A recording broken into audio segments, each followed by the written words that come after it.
Rais wa Urusi Vladimir Putin ameonyesha nia ya kuunga mkono uwezekano wa kusitisha mapigano kwa siku 30 katika mzozo wa Ukraine, lakini ameonyesha wasiwasi kuhusu jinsi makubaliano hayo yatakavyotekelezwa.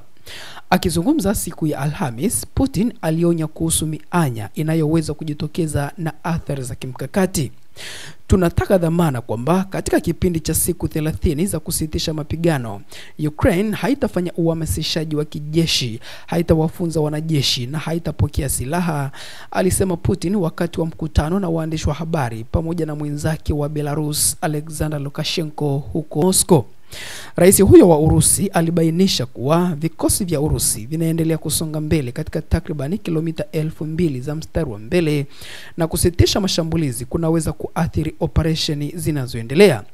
Alionya kuwa majeshi ya Ukraine yanaweza kutumia kipindi hicho kujipanga upya, kupokea silaha zaidi pamoja na kuwafunza wanajeshi wapya.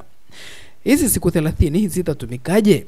Kwa kuendeleza uhamasishaji wa lazima wa wanajeshi nchini Ukraine, kupokea shehena zaidi za silaha, kufunza vitengo vipya vya jeshi, au hakuna lolote kati ya hayo litakalotokea, alihoji Putin.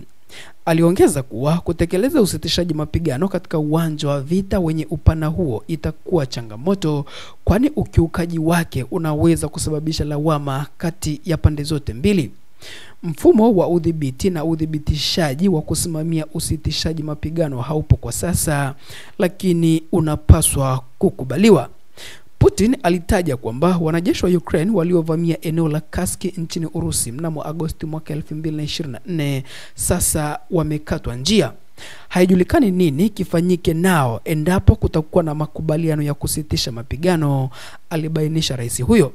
Je, tunapaswa kuachia huru baada ya kufanya uhalifu wa kivita dhidi ya raia? Je, uongozi wa Ukraine utawaagiza kuweka silaha chini na kujisalimisha? Putin aliuliza maswali hayo.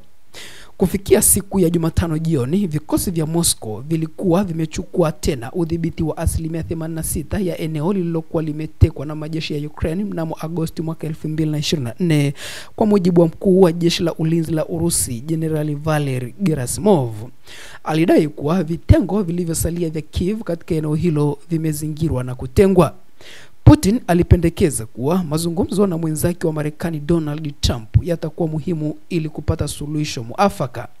Wazo la kumaliza mzozo huu kwa njia ya amani ni jambo tunaloliunga mkono, alihitimisha rais huyo wa Urusi Vladimir Putin.